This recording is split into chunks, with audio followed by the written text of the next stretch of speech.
Ladies and gentlemen, today I'm going to be going through and ranking every League 2 club's manager from best to worst. We have 5 categories to go through, that being elite, gaffer, decent, bang average, smelly and Terry Tinker. And I'm going to give you guys my full honest opinion on every manager, and we'll put them in a category, have a bit of a debate, give my reasons for why I think they're in there. Obviously we're going to add in a bit of context to league table, what they've done over the last couple of years, but I'm not going to talk about achievements that they might have done in 2003 because I don't really care and I wasn't even born then. If you do go on to enjoy though, make sure to drop a like on there for me and subscribe to the channel as well if you are new. 150 likes on today's video will be massively appreciated, and don't forget to get your thoughts in down in the comment section down below. Who do you think is the best manager in the league? Who is the worst manager in the league, and what category would you put your club's manager in? Apart from that though, we will waste no further time and go through these. I think they are in first name alphabetical order, which is a rogue way to go about it, but Andy Woodman is up first then. Obviously Bromley, their first ever season in the EFL. They're 18th in the table. They are 6 points above the drop zone at the moment. I think Andy Woodman is a decent gaffer. You would expect Bromley to have one of the lower budgets in the division. They've already won 3 games, and like I say, 6 points above the drop zone. They would take anything which isn't relegation this season, and he's done a very good job to get them into the Football League. Now he's doing a pretty solid job at keeping them out of it as well, so I'm going to put Andy Woodman in the decent category. Charlie Adam is up next then. I think he was the manager who in the end technically took Fleetwood down, but the damage was already done under Lee Johnson and all that sort of stuff. This is their first season in League 2. They are currently sat 15th in the table. They're only 4 points off the playoffs and they're 10 points above the drop zone at the moment. They do have a game in hand or two, and a lot of teams, they are now without a win though in their last 5 at the absolute minimum, and they have only won 4 of their first 30. And I'd probably put him either at the bottom end of bang average or top end of smelly.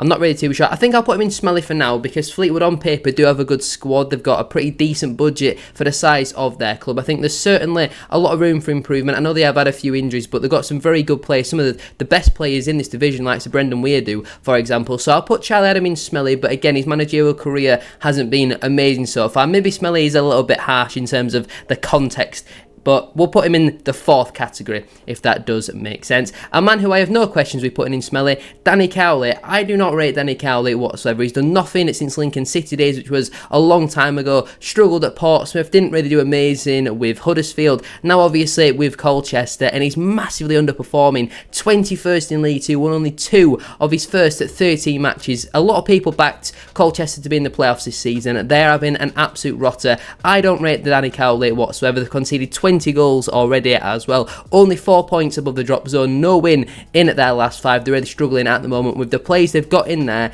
Danny Cowley should be doing a better job with that squad. Darren Moore is next up then, and I think I'm going to cause a little bit of controversy with this one. I think he's obviously a very good manager, but I can't put him in any higher than decent. You look at the job he did with Sheffield Wednesday. Yes, they got a decent amount of points. I think they finished on 96 points, something like that, but he finished them 3rd with that squad. They had an unbelievable squad at League 1 level. I know in the end he got them promoted, but I cannot believe that he didn't get them in the top 2. And then you look at last season with Port Vale, he came in around February time, and if anything, he made them worse. You know, he definitely did not get any better. He was, I won't say a big reason, but he was certainly a contributing factor as to why they got relegated. Obviously, this season, they're having an unbelievable campaign, as you would expect. They're probably going to go on and win the title. They'll definitely finish in that top 3. I have no real questions with saying that. They've won 9 of their first at 14. They've only conceded 15. They've scored 23. They're winning a lot of games 1-0 as well. I think this season, Port Vale are the runaway, so it's nothing like I've got an agenda against Port Vale, but when Darren Moore doesn't have the best side in the division, he struggles a little bit. You look at last season with Port Vale, he had months and a lot of games to turn things around, and he failed to do so. I know the squad there was terrible. They were relying on Uche Piazzu for goals. This season, they've recruited very well. They've got a very good squad, one of the best in the division, and now they are successful. But what stops Darren Moore from being in that elite gaffer category is I think that he relies far too much on having the best squad in the league. He's never going to be an underdog, in my personal opinion. It might be controversial. I'm sure I'm happy to debate with you in the comment section down below, but for now I'm going to put Darren Moore in decent. David Artell, I think I'm going to put him in bang average because I think he does some good things. I do think he does some quite poor, frustrating things. You look at his time with Grimsby so far this season. 7 wins, 0 draws, 7 losses. That's pretty bang average, isn't it there? They're around mid-table right now. They're probably overachieving. I think a lot of people thought Grimsby would be down and around here in the table. So at the moment, you would definitely say they are overachieving, but they've got a -7 goal difference whilst being up in 10th. I think his style can be a bit frustrating at times as well, but I mean, just look at the record. Like I say, 7 wins, no drosses, 7 losses. 0 draws, 7 losses. I think that for me personally is pretty bang average. Derek Adams is a very hard one because he's the complete opposite to Darren Moore. He thrives massively being an underdog, but he really doesn't perform when he's the overdog, if that does make sense. So I don't really know where to put Derek Adams. Obviously Morecambe are bottom of the table. They're 5 points adrift. They probably are going to go down unless they get their ownership problems sorted before January, but I don't think anyone can put any blame on Derek Adams. I think when you look at the players they had to sign in the summer, they're relying on the likes of Lee Angle for goals in League 2. In 2024, that's simply not sustainable. So I think I'll put Derek Adams in the bang average category. Obviously massively struggled at Bradford City, and I think sometimes doesn't help himself with the comments that he makes in the media and talks about Bradford City will never get a better manager than himself. Then our last 2 managers have been Derek Adams.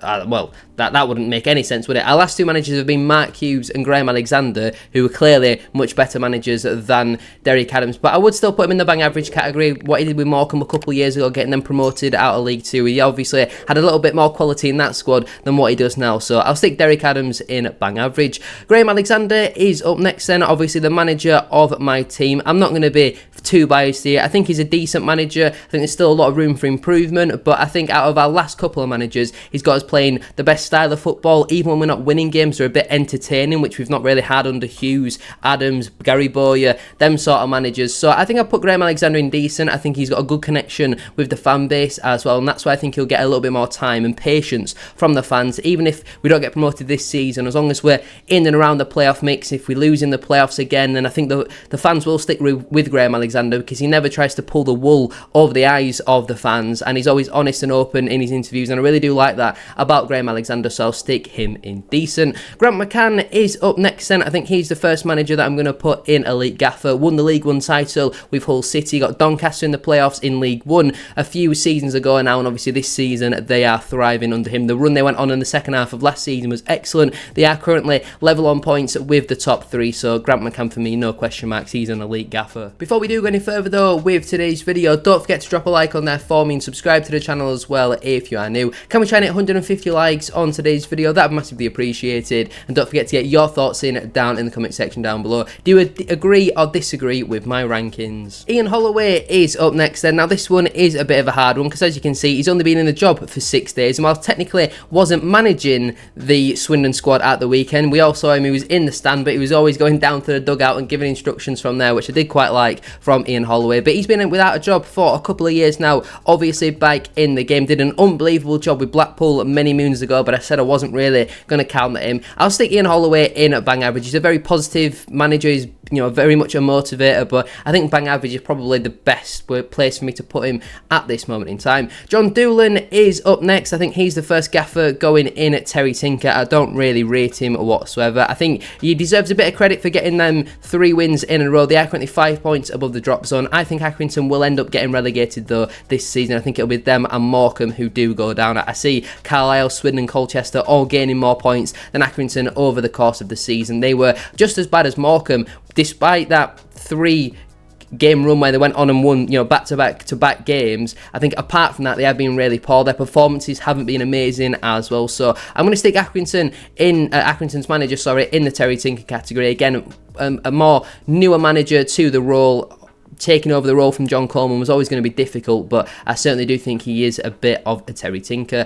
Johnny Jackson's a very interesting one for me, because I don't personally rate him, but this season AFC Wimbledon have been absolutely flying. Recently, they've lost 3 of their last 5, and they have started to concede a few goals. I think they've won every match though at Plough Lane so far this season, just 3 points off of the playoffs as well, but they have got 3 games in hand. So based on this season, Wimbledon have had a really, really positive start. Seasons gone by, I do think Johnny Jackson has struggled struggled, did okay at Charlton, hasn't done amazing with Wimbledon over the last couple of seasons, but he's finally built his squad to be at that certain level. I can't put him in the same category as the decent manager, so I'll probably put Johnny Jackson in the bang average category. I don't really know where I'll put him in there, but I don't think he's proved enough over a long enough period of time to be put in the decent category, although he could certainly work his way up there if he does a very successful job with Wimbledon this season. Carl Robinson is a man who's not really had much success in a number of years. I'll probably put him in the smelly category a little bit. Salford at this moment in time is at 12th, which is actually pretty solid for them, to be fair. I predicted them to be down and around these sort of places, unbeaten in their last 4 matches, 8 points picked up out of their last possible 12, and only 2 points off the playoffs at this moment in time. But I'm just not really a fan of Carl Robinson. I think he's a bit of a moaner, too much, so I'm putting him in the smelly category. It's my opinion, and you can disagree if you want. Lee Bell is a man who's done a very good job with Crewe Alexandra over the last couple of seasons. I'd actually probably put Lee Bell in the decent category. You look again at Crewe this season, sat 5th in the table. They had a bit of a poor, rocky start. There's not many goals in their matches, but they are now unbeaten, at least in their last 5 matches, just 2 points off the top 3 at the moment with a game in hand. I think Lee Bell has got his side absolutely flying so far this campaign, so I'm going to put him in the decent gaffer category. Mark Bonner is up next then, and now this one is a little bit interesting. I'm going to put him in smelly. You look at the run Gillingham have been on. 5 defeats and a draw in his last 6 matches is simply unsustainable at this moment in time. Yes, they are still only 2 points off the playoffs because they had a really good start to the season, but on paper Gillingham have got a top 3, top 5 squad in this division, and he's really underperforming with them at this moment in time. They're not scoring enough goals, they're conceding few too many chances, and more recently have started to be converted into goals. I know they've had a few injuries so far this season, but they look far too one-dimensional. He's not getting the best out of some very talented players, like Sir Jack Nolan got well over 25 goal contributions last season, and he can barely find his best position. He doesn't really know what his best team is. I think he's struggling at the moment. Did an okay job with Cambridge, but towards the end of his tenure, he started to fall off there. I can't really put him any higher than Smelly. I know he's done okay in his managerial career, but based on this season especially, I think he really is struggling and underperforming, so I'm going to have to put him in that smelly category. Next up then is Matt Sadler, the Walsall manager. Now, over the last couple of seasons, the Walsall fans have wanted him sacked. At the moment, obviously sat 2nd in the table, the biggest overachievers of this campaign so far. They're scoring goals, not really conceding too many, unbeaten